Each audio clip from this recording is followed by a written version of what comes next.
Hi everyone, welcome to a new segment. I'm so excited to launch Japesh Wealth Talk. And for this segment, I'll be bringing in a guest an expert in one area or another. I'll bring in entrepreneurs, I'll bring in investors, I'll bring in finance experts, I'll bring in parents who are learning about financial literacy. Basically, this segment, or rather this show, will have these amazing guests, and you can even recommend some of the guests for this show. And today, for our first launch, I'm so excited to have our amazing guest, the beautiful Edna. How are you? Thank you. I would love to read Edna's profile, but honestly, I know I won't do service to that. So we can wait and learn it from and hear it from her. Edna, tell us about yourself. Okay. Hi, my name is Edna Gaki. I'm founder of the Kiki Salon and Spa. I think you've visited us several times. I mean, I'm your client. Yeah. Thank you. I'm so happy to be in this podcast and hearing it like the first time. So I was like, hey, this is crazy. Yeah. I love it. I love it. Yeah. So I'm a founder of the Kiki Salon and Spa, which we offer different services from skin analysis, laser treatments, and I can explain a little bit about skin analysis. Yeah, yes, skin analysis, where we analyze your skin and recommend a good product that you're gonna use. We also offer very amazing products as well. So when you come to laser treatments, we have different types of laser treatments, which is example I can say like the hair removal. Yeah. In every part of your body, you want to remove your hair. And how long does it take after you do the removal? So we have several like series of treatments, like say 5 treatments, and then the hair follicles dries up, and then you see like a year or 2 before your hair comes back. I think it's so much easier than waxing. Yes. You feel the waxing part. Yes. So about our laser, we also have tattoo. Let's say maybe you did a tattoo and you feel this is no longer the younger days. Yes. So we remove that. We also do the removal of the tattoos. We also do people who have skin tags. I don't know if you've heard that skin tag. Oh, there's that machine I saw you. Yeah. Yes, we remove skin tags, and also we do treatment for keroids. We are a house of full of things. So the other thing is weight loss. I think I've talked about weight loss with you. But now let me talk to your people. So we do also weight loss management, where we we do a body analysis, and then we're able to recommend you the diet you're supposed to do, and also the treatment that's suitable for you. Yeah, and I know for weight loss, you're a big advocate for that because you've experienced it. And the change. And the is amazing. But one thing I've noticed about weight loss, most people will lose almost immediately, but then maintaining it, how have you I think you have been for many years. In fact, it's very easy. It's just learning yourself, and every time when you walk to a Kiki, we take you as you. It's a personalized treatment. So when you do a body analysis, we're able to get your different weight line, how your hormones are working, and so we'll be able to advise you the right treatment for you, and be able to keep it off completely. But that is the biggest challenge. It has. For me, sometimes I lose a bit, and then it adds up again. For another time. Yeah. So I have a lot. Kiki also offers hair, nails, and so much more. So apart from being a founder, I'm a happy mother of 2 kids that I raised. So yes. Wow. Me in a simple nutshell. Wow. So guys, if you've been listening and you've been wondering where to start your skincare routine, maybe you want hair removal, I mean, come to a Kiki. At least for me, I frequent them. I do my you do facials on a monthly basis. And sometimes, if you would notice, I would come for my facials sometimes on a specific time of the month, because that is when sometimes I have so much work overload and I just want time out, and it's always so therapeutic. It is very therapeutic. in fact to relax for that 1 hour. Many people just enjoy that. Yeah. Treatment And honestly, the treatments are really good. Thank you. Now coming now to the money and wealth side of things. Money talk. Money talk. Yeah, it's like you see the way we launched Wealth Talk. Tell me, what was your very first investment that you did, and how old were you, and what made you to decide to do that investment? Wow. Okay, for me, I've grown in a family where from our entrepreneur people. So my grandma, my dad, these are people who have really influenced me to be an entrepreneur. So doing a business, I started at a very young age. So and I invested, first of all, my first investment I did in a hospitality industry. That I did a small hotel. Whoa! Yeah, I just did a small hotel, which was okay. My grandma was supportive of that, and sometimes you don't know things. You close it down. You're young. You don't even understand what you're doing. Yeah. I ended up going to construction industry. I move around. I just had a hardware shop that I learned. It was also amazing. And from these businesses, I've learned being a resilient, how to handle customers and finances from all these business that I've done. But one thing is, I fell in love with beauty industry because it's a personal issue that I was solving. I had a skin condition which was really affecting me, and also I was overweight. And I used to go to the doctors, and I felt frustrated. So I went back to school, and I fell back to beauty industry. And that's why I am here now. Yeah. I keep on saying, like, for businesses, sometimes you need to just find that problem and solve that, and come up with a solution. And that is now where most businesses last. Because sometimes if you're doing a business just for the sake of doing a business, sometimes it doesn't last. But if you're providing a solution that you're so passionate about, that's how most of the scalable businesses come to be. For sure. Speaking about your family being an entrepreneurial family, do you think that how you grew up, seeing the entrepreneurship minds coming like from your grandma to your dad, do you think your money personality automatically became like an investor? Or I take it back, what is your money personality? I am an investor, definitely. I'm that kind of a person who's a risk taker. When I'm told something, I'm like, I'm so curious of knowing if it's something I can do. So growing surrounded by these strong people made me feel entrepreneurship was my key thing to do. And it doesn't mean that I've never been employed. I've been employed, but definitely my thriving side was entrepreneurship all the time. I could grow there. I'm still comfortable. It has a lot of challenges, definitely, but I love entrepreneurship. I keep on saying, and like when I talk about kids and financial literacy and how we are raising them matters a lot. Like looking at if, like, for example, I look at you, how you grew up in an environment where businesses were all over, and automatically that one made you to be an entrepreneurship, like to enter into entrepreneurship. Yes. What, like, looking back, did you see like maybe your parents or your grandparents struggling with businesses?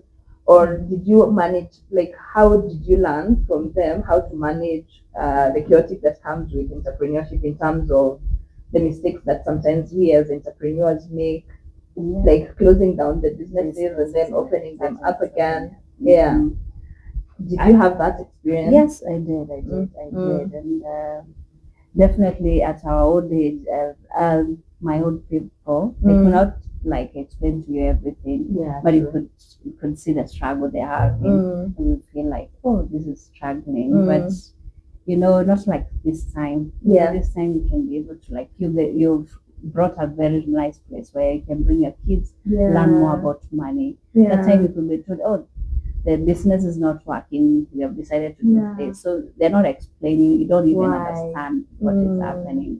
So growing around them really helped me also in a business way, but they were not that open to tell you what is happening. That's the thing. Yes, I can imagine, because looking back, that's even most of us. Like, I know my parents also did a bit of businesses, and but if there was not that much knowledge, they were not that much open to.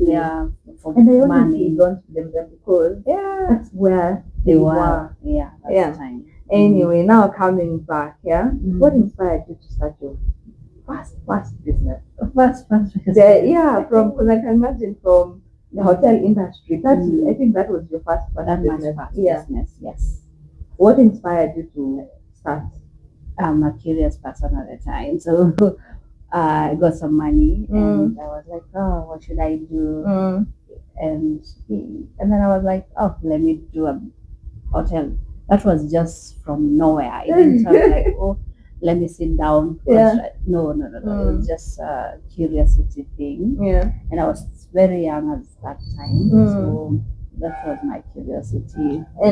And I know Kiki is quite big, and so I would now focus on Kiki running the business. Like, what is the hardest season of the business, and what did that teach you? Oh, learning from all this business, by the way, there is always a challenge in a way. But running the big challenge, definitely the money. You know, you want to expand. You always have a dream. You want a Kiki to be this. You want every day. I'm dreaming of a Kiki to be that, a Kiki to be offering, let's say, trainings, offering this. But you see, the capital muscle is also one challenge. There's always the trust also, you know. So if you want to also to have a great trust with people, with the people you work with, or people work with you. So I know the other thing, the clientele, that's another challenges. And let's say, definitely the biggest finance.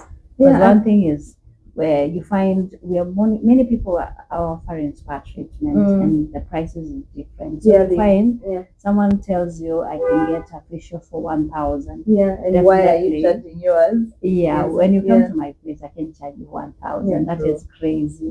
For me, I've invested a lot in my product, my knowledge, and also the space I'm offering. So definitely, it's not possible. So you find people are like, oh, this place is offering this, and you like that is lack of knowledge of what they are doing. Speaking of again pricing, and so sometimes most entrepreneurs feel like, especially those who are starting out, like there's this place offering this type of the same maybe services that I'm offering. Maybe they price it at this range, and also me, I'm supposed to price it at this range. Do you have struggle when it comes to pricing? Yes, I had quite a bit. And what made you? How did you get the resilience about to charge what you're charging? Definitely. Okay. First of all, I have to know this thing I'm offering. Let's give an example, facial. What kind of product I'm using, and then the manpower. How long am I taking to offer there? So it gives me that side, that resilience of understanding. And then definitely doing your research around your market, understand, okay, this is what you're charging, then I'll put my charges here. Amazing. What is that one money mistake that you've ever done in your life? Investing in the wrong ventures. Whoa. Okay, tell me about that. I've lost a lot of money.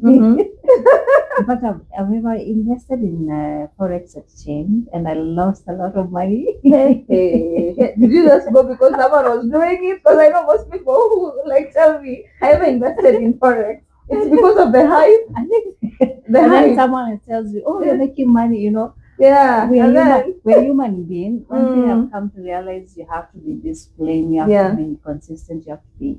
And one thing is, the people who want easy to get rich, to get rich quick. Actually, most people tend to invest because they have been promised, I'll make my money a lot. You'll be very rich as soon as possible. But I've come to realize, no, it doesn't work like that. So the thing, investing in forex, I was like, oh, unapata pesa haraka haraka, you get some good money. So I was like, let me invest. any sumbu. So Mm. that's how I ended up. Mm. I lost a lot of money. And A what's chunk of one lesson that you can tell someone if from that mistake that you did? Hey, do your research, understand what you're doing. I know there are Mm. many people who are investing in forex, which they are doing amazing. Really good, yeah. I'm not saying forex is a bad thing. Mm. It's a good thing, but as long as You you know understand. understand what you're doing, Mm. not like just because you had forex, you're Mm. making money and you Mm. just enter there. So, Yeah, like yeah. I give a lot of advice when it comes to investment, and I tell people you need first to understand that vehicle that you want to start investing. Forex is good if you understand it. Yes. And if at all you're the one doing it, even if you give another company to do it for you, like the brokers, yeah. but at least you need first to understand how it works, because many people make good money with that. The same like with even crypto. People fear it, but at the same time, those who understand it make money. Good money. For sure. Yeah. So now going back to as an entrepreneur, most entrepreneurs are busy but don't always know their numbers. How important has understanding your finances been in terms of growing your businesses? And did you make the most common mistake that most entrepreneurs make, mixing business money with personal money? Yes. So these happen. Mixing, when you're paid this much, you think this is all your money. So you mix everything for your business and your personal. Yeah. For me, I've done that the same thing, mixing my business and personal money in my entrepreneurship. Which also I'm also learning just pay myself first and other things to be catered for. You said you asked the other thing. What did you ask? Like, do most entrepreneurs they need to understand the numbers? Because and numbers. The other thing is what I could even have told even my dad or my grandma to teach me knowing the numbers. Because when you start something and you don't have a number, you always get lost. So every time you start something, it's very important to have a number, your numbers for what is coming in and what is going out, so you can be able to understand even how to grow your business. And for those who are watching us, Japesh Financial Solutions, we have a business pro. We call it Japesh Biz Pro, where most entrepreneurs can get the tool, and then you can start understanding your numbers, how much expenses you're doing, the revenue that is coming in, the marketing that, like right now, I know Meta Ads is almost most businesses are talking about, but most of the time we barely know how much we're using for marketing. So if you're an entrepreneur watching us, please grab that tool. It's on our website. Now come talking about motherhood. You're raising two amazing children while building a business. How has motherhood changed your perspective or maybe success? Motherhood. I love motherhood. I'm very happy to be a mother. Okay. When I bring together motherhood and entrepreneurship, it's a challenge.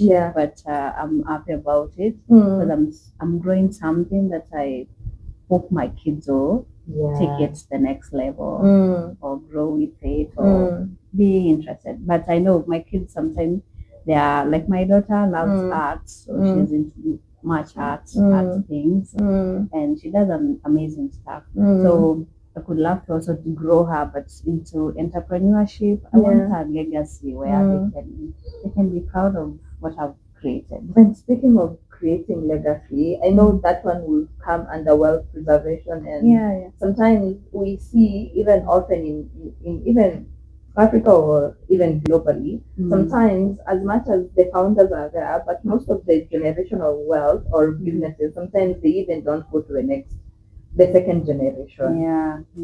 But we have seen like families like the Rockefeller families building generational businesses and so on. So you as the founder of the Kiki, and as much as you're trying to build legacy for your kids, what are some of those things that you're doing so that at least your business can at least go to the next generation? May I say I try to incorporate my kids in what I do. In fact, I like showing what I'm doing. I explain what I'm doing. Definitely, you find them, they're like, oh, I don't know, mom, what are you doing? They're not into, but I bring them to my business. They most of the time they will see what I'm doing. There's a time that right now they're closed, so you can show. I show them. They come here, they earn the money. They have to clean around. They have to do other services. So to understand how things are done as well. So I try to incorporate them. If we are bringing anything, we tell them we're buying this, and we are also doing some product. This product will help in this and that, and this is how we're expanding our business in this vision. Yes, I think that this is a very vision good how thing. to. Yeah, because I see like Indians, they do this thing. Yes, they nurture their kids around from the word go when they are young. When they are young. Yeah, that's the thing. Because Africans, for us, we don't do that. Yeah, we tend to struggle, and then you just energy grows. Your daughter or sons also they start also get their own. Yeah, true. Struggle. Yeah, but Indian, also the Islamic, whatever I see, they embrace it. Yeah. But I like how you're doing it. And like when they close school, they just have to come and start doing the chores. Remember, your daughter was in our financial literacy classes in April. And did that after that? What changed? I've seen an amazing change, progress, and also, now whatever I talk about money, I'm not so. Before I could speak and be like, okay, yeah, we understand, mom. But when now I talk to them about money, you see they're bringing in to understand. Oh, what did you say? Does this work? Can I do this today? So I think the class really helps them to understand. Because even my son was enjoying. When we talk about money, right now we talk about money most of the time because they have to do other things where they get paid. So when you're getting a salary, you have to know how you're planning your salary. Yes. As a parent, what prompted you to like enroll your kids to the financial literacy classes? And I saw you also booked the slot for entrepreneurship classes in November. We keep on learning. We have to keep on learning, learn and relearn. There's something maybe I used to believe this is how you should do. But when I come to you, maybe I'll learn, oh, that's a different approach. Maybe I can do this way. So relearning and learning. So booking for them, I also want them to learn at an early age. You can imagine for you, like, what would you, if you had those lessons? Yes. All the time I'm always thinking if such classes were there when I was maybe 10 years. 10 years, right now I could be very far. I could have gone far, but that time there wasn't such things. And I think this is the right time for us because we have the resources, we have people to help our kids. Let us bring them, let them open up, understand money. Because before money was like a kitu private. I know. You can share about you money. Can even talk about yes. Kitambo hata ukitisha mzazi kwambia hakuna pesa, unajua hiyo hakuna pesa. Usiajua manini. So there wasn't any conversation. But I think this time we need to embrace this topic about money. It's not private thing. Very soon these people are growing. So I always say like if I was 10 years, I saw my grandma and my dad the businesses and all that, and they had that openness and talking about, I could be very far. But right now, because of the crosser thing, I couldn't even understand something. But they were so good into.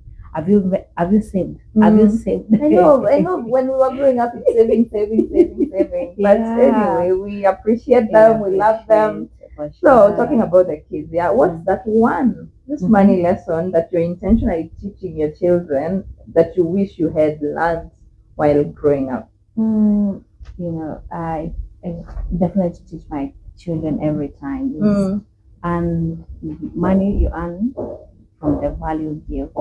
So definitely you have to give a good value to get paid. Don't do shortcut on showing things so that you get money. So the value and the discipline. Because discipline is where now I want them to know how to save, how to invest. Because you save, you invest, and then you remit the debts. When you remit the debt, your time you'll be fine. Yeah. I know one of the assignments and giving back as well. Yeah, I know one of the assignments that we do in our financial literacy classes to go come and tell them they have to force you as parents to open money market account for them. Yes. So speaking of that, did you open for them? Yes. But that is not even the question. I wanted to know, apart from now the business side of investment, what is that one other side of investment that was your first investment in terms of like the liquid side of now investment? The first liquid investment, I invested in money markets. I started with money market.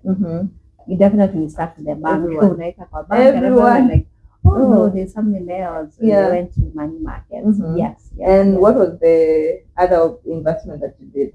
After that, I went to shares. So I've grown as you learn. You learn things. You were like, oh, great. That's the thing I'm saying. Like learning every time. You're quite. You're a pure risk taker. From money markets to shares. Yes. Hey, you don't find that, especially when it comes to ladies. We run the loss. We run away. So most of the time, like, so good. I know. Very good. But for longevity. Yes. For longevity. Not like you want it right now. Yeah. Amazing. Now the fun side of the show. I want to ask you quick fire questions and no overthinking about it. Just whatever comes in mind. Okay. You can tell us a bit of it, but whatever comes in mind. And the first one, coffee or tea? Tea. Why? In fact, I don't take tea or coffee, but I prefer tea. Yeah, you love green tea. I love those teas. Yes. Spend or save? Save. Shares or bond? Oh, shares. Automatically. Yeah, shares. You're a risk taker. Business expansion or real estate?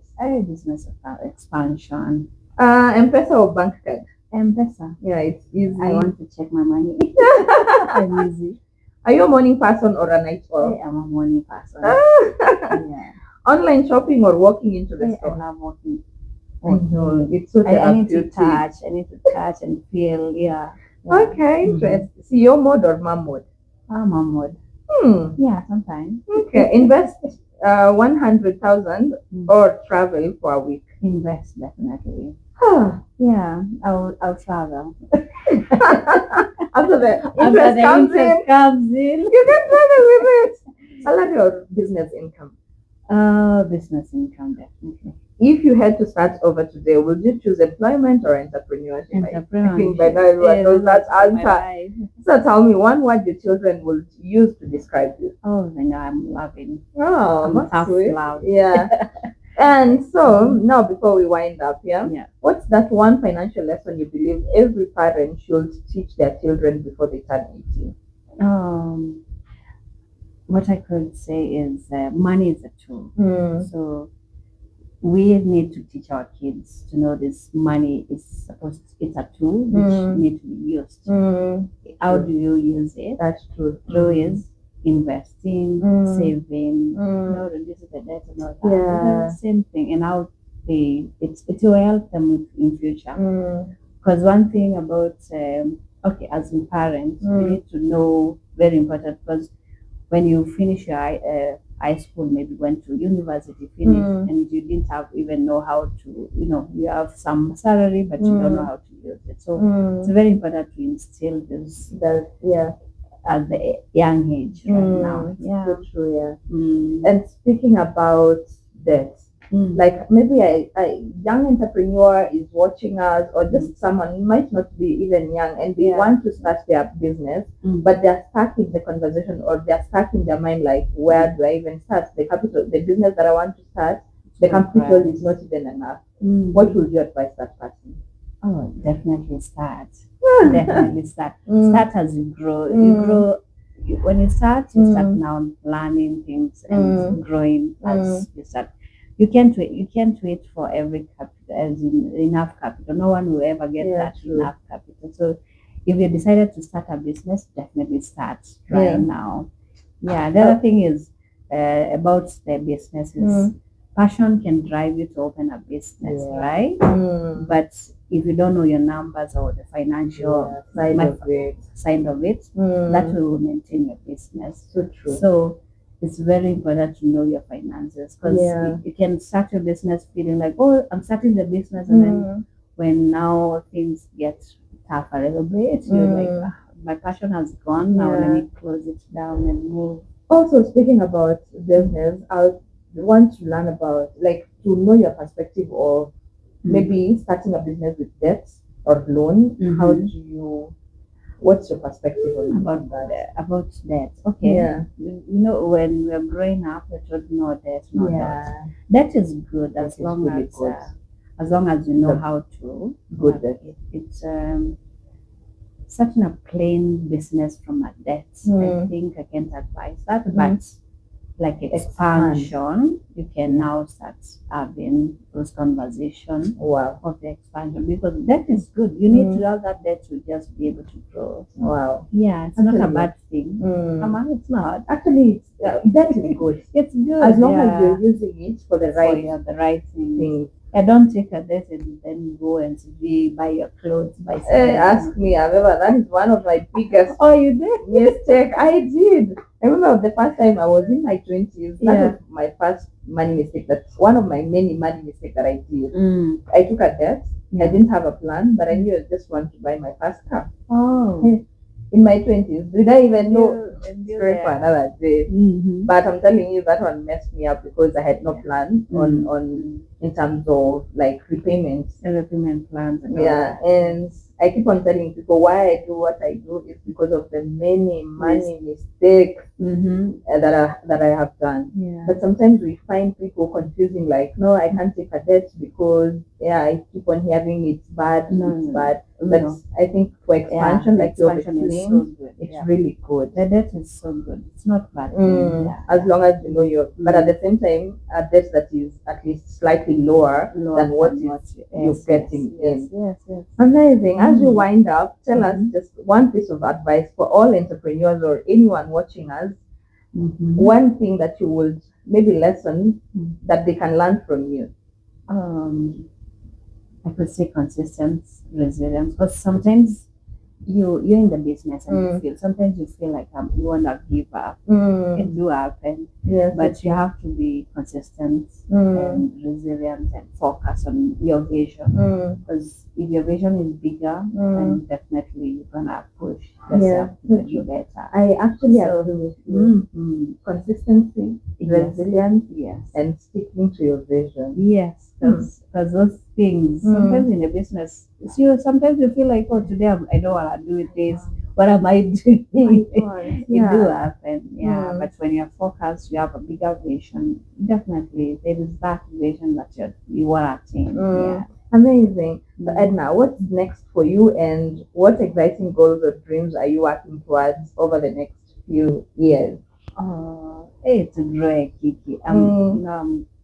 I just want to be Kiki to be a big brand in Africa. It's a very big brand. It is a very big. I want it to be that like a wellness beauty brand that everyone recognizes.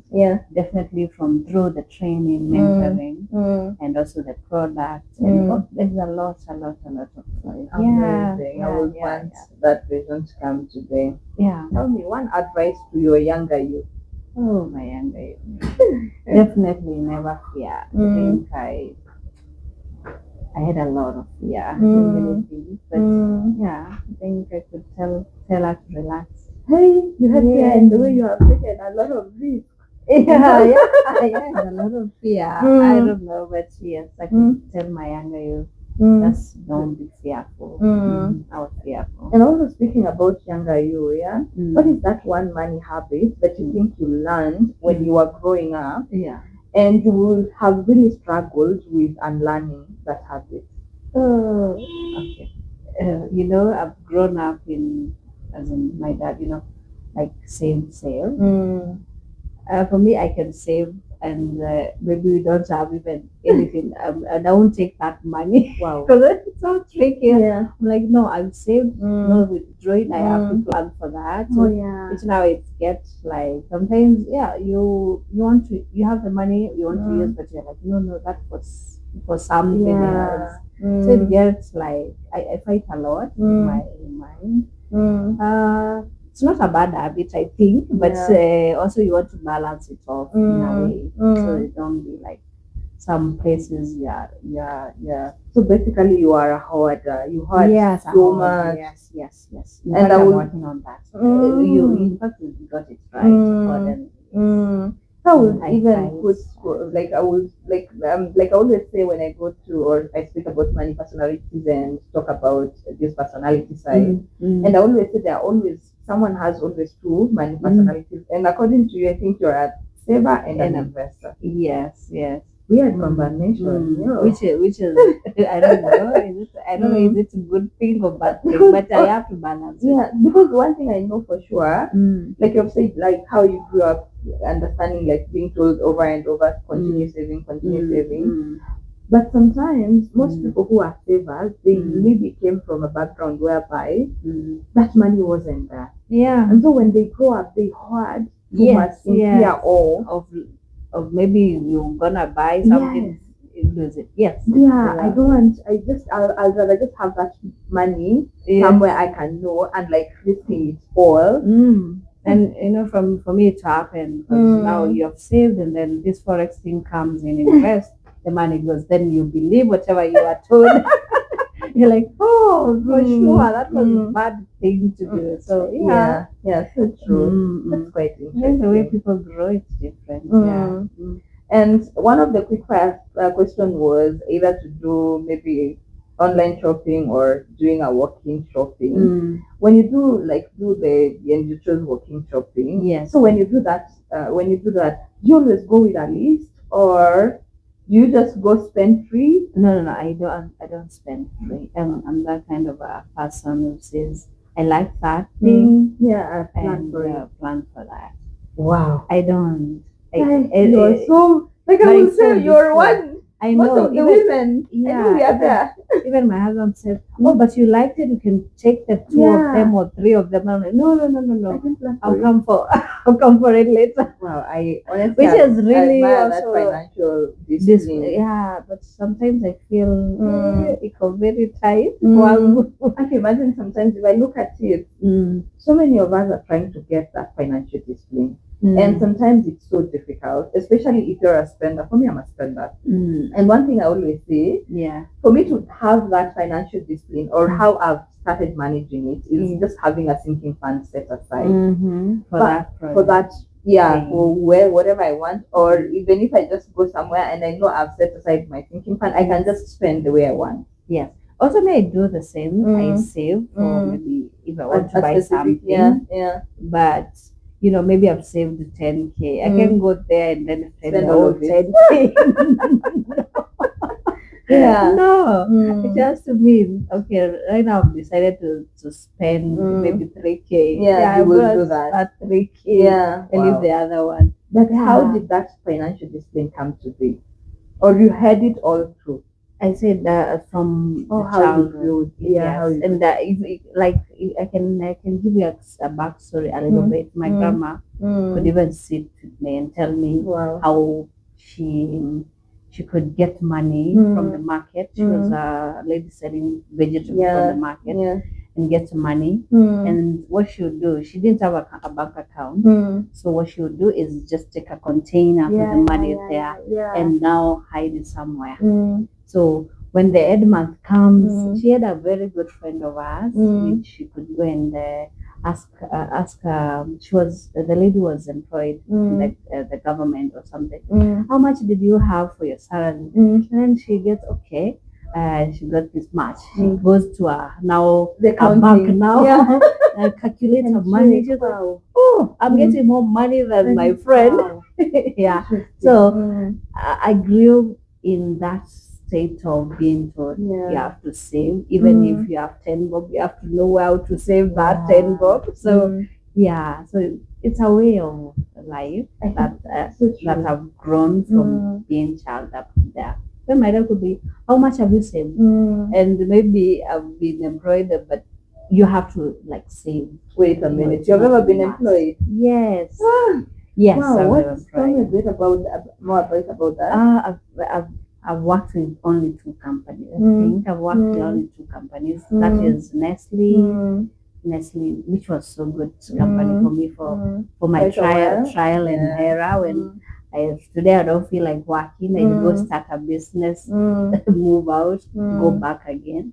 And from there, I worked also in Kempinski for now the spa part of it. Yeah. And yeah, I forgot to say Corona happened. In fact, I was traveling to do a cruise ship. Wow, cruise ship. Corona happened, and that's how in fact Kiki came to be. Yeah. After. Yeah, I know so many after. people lost their jobs during Yes, COVID. yes. I was among those people who lost the job. I was campus was good as well. I couldn't believe. Very good. And yeah, Corona happened, but I was to go to the cruise ship. Then things didn't work. Yeah. You paid everything. You're ready for your cruise, and then COVID happened. Lockdown, no moving. Yeah. So yeah. And so you stayed a while before I Yes, I came still. to be? Yes, I still. That's 2020 all of it. Until I was thinking of, do I wait? 2021, there's no lifting. So Yeah. like, no, I'm that kind of person. I don't sit. I'm like, what else should I do? Yeah. So I used to have clients who could call me so I could go visit them. I do for them maybe massage, a facial, pedicure, and that's how now I stayed. But now and then I was like, why then not even start this as a small space for this client I be attending to before now I wait for the lifting to go. And then when the lifting came, I was like, oh, now I'm into this. I don't think I will go. I can go back to employment. Yeah, so that's the thing. That's how it really happened. Wow, that is great. And because I know sometimes operating a spa can be seasonal, and I know there are those months where like it's high peak, but there are those months that are just a regular clientele, just low peak. So how do you plan in regards to your finances during, big tides, low tides? Yeah. Hey, that's fun. Definitely, you have to have a savings for that time. Because I believe when you're doing business, you have to at least have money for like 3 months without even going back to your pocket. It's not working. 8 to 6 or even 1 year, some do. So it depends with your strength muscle of your finance muscle. So I advise people just save for that. Yeah. So when you have high peak that time, try to like save that money. Yeah. You never know tomorrow how. It's basically just having an emergency fund set aside for, and most business people actually forgo about that. Like we always keep on talking about emergency fund, and people think like it's just for the personal side of it. Like I need to put aside money because like I might have anticipated emergencies popping up on the family side. But I think every business owner should have that emergency fund, like you have said. Well. Yes. So true. As long as for your family and also for your business, because every business is just a different entity. Yes. But most of entrepreneurs, we tend to combine, and it's a struggle that most people don't make. Yeah. And I think that fight, when you create a system, you're able to like now know how to separate them when you have a proper system. And that structure. But sometimes even I sit down with even some of my clients and ask them, how much exactly are you taking home? And honestly, the number they say, it's not actually what they are really taking home. So, speaking of the same, as an entrepreneur, how do you pay yourself? Like the way we have talked about having a structure, having a system. Like, do you pay yourself a salary, or do you pay yourself like a certain percent? Like I know most entrepreneurs sometimes struggle with that. Yes, even when I started, I struggled with that as well. I was like, how do I pay myself? Then I came to realize sometimes I offer services. So if someone else was offering the service, I could have paid them, right? So true. So definitely, if also I'm offering the service, I have to pay myself. So definitely, there's a specific amount that I pay myself. For that. And just that. And I think that one is quite a good advice, because I know even for people, especially most business people, most of the time they always forget to pay themselves. in fact, it's the key important first thing to do. Pay Yeah. yourself, Yeah. because now you're paying everyone else. Yeah. Why And not then now you? you're left, you don't have anything. Mm. What have you even done? So you've been working for other people, not you. So and we have to work on ourselves first so that we can be able to pour to other people Yes, that's true. as well. But if someone is listening and maybe they have been wondering, my business cannot be able yet to sustain my pay. Yeah. What is that one thing you would tell them, or how do you go about that? Paying yourself first, even if it's 5,000. Oh, at the end of it all, it's just paying. Yes, you have to like try to. You have to show the money has to come to you first. Before it goes to someone else. Oh yeah. You can't embrace someone you're offering them maybe a 50,000, and then for you don't even have in a 10,000, and then you're expecting this business to benefit you. This person is getting more money than you. That's so true. Yeah, so it's, even if it cannot be able to sustain itself, but you're paying the rent, you're paying other expenses, and also you calculate yourself as one of the expenses. Yeah, so true.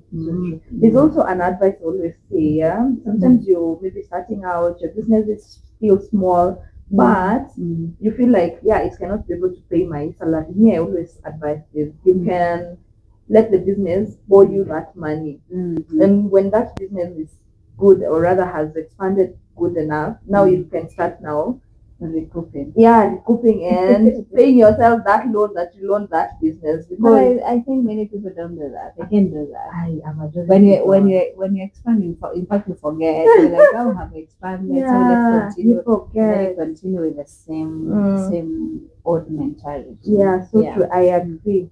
Speaking about, now let's talk about retirement, because I know most business people they forget retirement. Yeah. So like you now, what do you do? Like, what are those things that you put aside in regards to your retirement? Ama your 2 children are your retirement?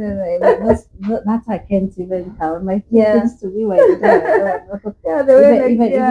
Even my dad has not retired on me. So I'm telling you, you're lucky. Hey, for that, you're lucky. As a millennial, count yourself lucky. Very lucky. In fact, I'm so blessed. So I can count myself into like, oh, no, it's been. No, I definitely have a plan, but try to save some from. I do the pension plan a little bit. The IPP. Yes. But I'm trying to see how it goes. And as a business person, do you do you have that discipline to constantly put in that money for retirement? Yes, I'm consistent. One thing is, for me, when I decide to do something about finances, I think for me in finance, we're like, I decided to give a 10% of this. Come rain, come sunshine. That 10% has to go, even if I don't have anything. And I know you're a big advocate.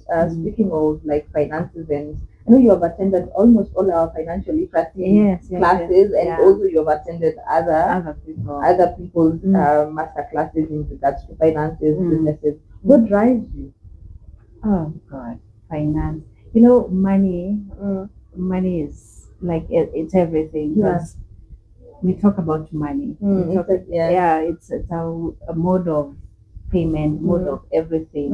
It's everywhere. It's everywhere. So you need to at least have a understanding of this thing that is everywhere. Having that if people respect, when you respect some people, you say, oh, kwa sababu ako na pesa.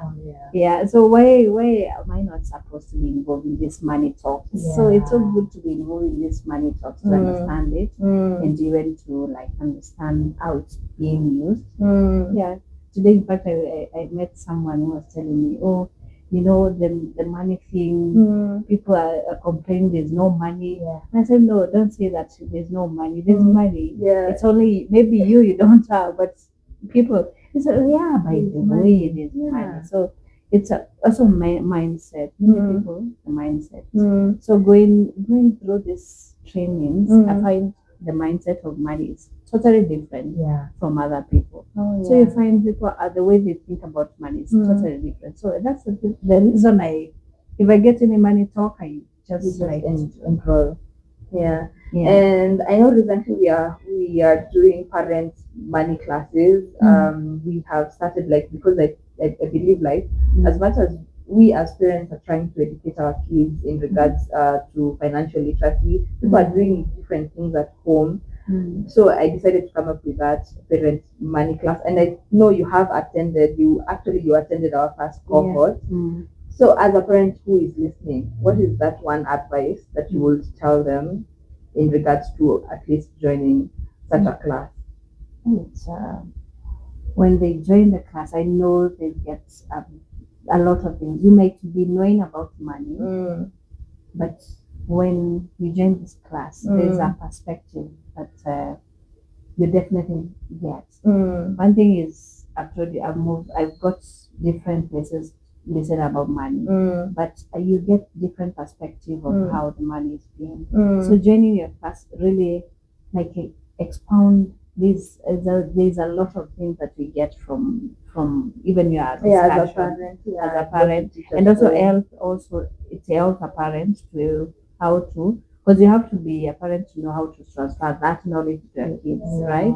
So when you're so prepared for this masterclass, you listen and you understand. So you'll be able to even nurture your kids in the right way in the finances matters.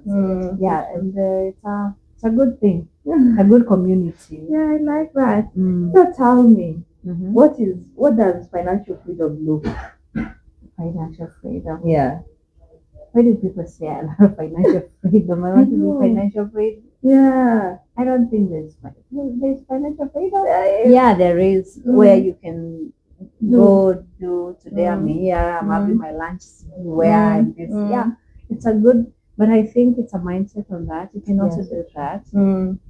As long as you focus on that, you'll be able to get it. So Actually, when it's a mindset. It's a mindset thing. So when I think today I want to have my lunch at Nairobi, my dinner in Mombasa. So it's me now to create that mindset to have that. Because at the end of the day, you have, actually, I agree, it's mindset. Yeah. And you have to plan and know how to achieve that. Yes. Yeah, I agree. Because, freedom is, everybody wants that freedom. But there's a people who are very rich, very, very rich, but they can't move from one place to another. So it's not about money. It's about mindset. So it's about how you put your freedom to. So what kind of freedom are you looking at? So in that you focus on that. Yeah, I agree. Coming up to, like, winding up, so it's now I'll give you to be the host. Ask me one question that you would want me to answer. I've been curious all the time. I don't know. When you started your classes for kids. Oh yeah. I remember. In fact, I don't know if I asked you or I didn't ask you. How did you come to like start? Because I saw that you being very brilliant. And I was like, wow, this is so nice. How I came to start? Well, like you have mentioned, like how you grew up. Now, where do I start answering this question? So what made me start the kids left classes? I realized I was doing master classes for the elder, like for the older people. Yeah. But what was the initial, like, I sat down and asked myself, if we are doing these classes for people who are 20s, 30s, 40s, and some even 50s, what if they would have done some of these classes when they were young? So I realized there's a big gap. Why should we wait up until our kids are old enough to teach about financial literacy and entrepreneurship? What if they grow up understanding this knowledge? So that is one thing that prompted me to do the classes. Another thing that prompted me to do the classes, I remember when I was in high school, I went to boarding school also from class 4. Or people maybe call it class 4. And I remember I used to sell biscuits. I was an entrepreneur. Yeah, but one thing I didn't have is like a place where I will sit and someone advises me, like, you can do a bit of investment, and that 1,000 that I will make as profit, I can be buying a bit of shares, because I know some of our the teenage classes, we teach them real investment in terms of shares, all that, everything. Yeah. But I wish someone had taught me, like, start investing as early as that time. So I think it's out of so many those small gaps that I realized, honestly, it's time we raise a financial literate generation. Maybe you're doing an amazing job. Thank you. In fact, we bought even the books. And my son, is like reading and understanding. Now he knows. So he knows the money he has to save this. He knows the percentage. And so another day is like, you know what? I'm saving towards. There's a chocolate that is. Like, I'm saving towards my chocolate. Oh, that's amazing! But we went to the supermarket and said, you check this chocolate is like 800. Yeah. Like, no, he told me it's 800. Can we buy it now? No, we're not buying it. No, it's okay. I'm saving towards that chocolate. I like that. Yeah. I also realized, as much as yes, I will do the classes for the kids. Yeah. Parents also need to learn completely because not all parents are able to bring the kids to our classes. Yes. But I thought, what if we as parents can learn and then teach your kids. That's teach true your kids well. How to go about that. Like most of the parents I know, especially us millennials, like if they had like a son and being in the supermarket, mommy, I want this chocolate and it's worth 800. Yeah, you assume you just buy it for them. Yes. So that is the other like reason why I'm so passionate also educating either parents or guardians in regards to. I think to that. You're doing amazing stuff. Thank you so much. Thank you so much. Yeah, in fact, you've helped my kids. And I'm waiting to see, especially the entrepreneurship class. Yes, they have really changed because you can see even there's a toy I was told buy, but it was costly. But they said, now you I've loaned you this much. Wow. And they were like, oh yeah, I'll pay. Now they understand this is how the concept of debt even where you would and ask, was it worthy to take that loan? They're like, I could have waited, I could have saved. Honestly, I live for such moments to get those feedback. So they really get it, they're grasping, and I was like, oh, this is amazing. If I was this in your age, when I'll be very far. But there's also something I appreciate. Our parents did their best. They did an amazing job. They did a very good job. But we learned also bad habits. Also, we don't. We are not taking it the wrong way, but we have also tried to relearn some of those. Yes. Bad habits. So what are you relearning? Oh my God.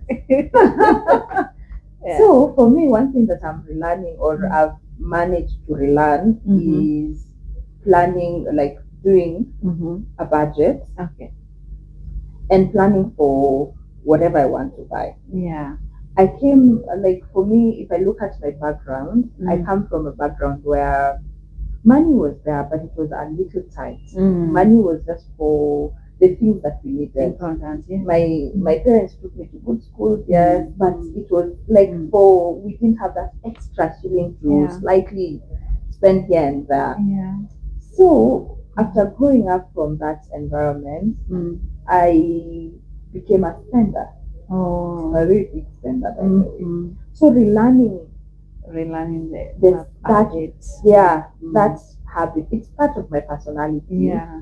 But me sitting down and relearning and coming up with ways of how I can manage that, because it's part of me, has really taken me a while.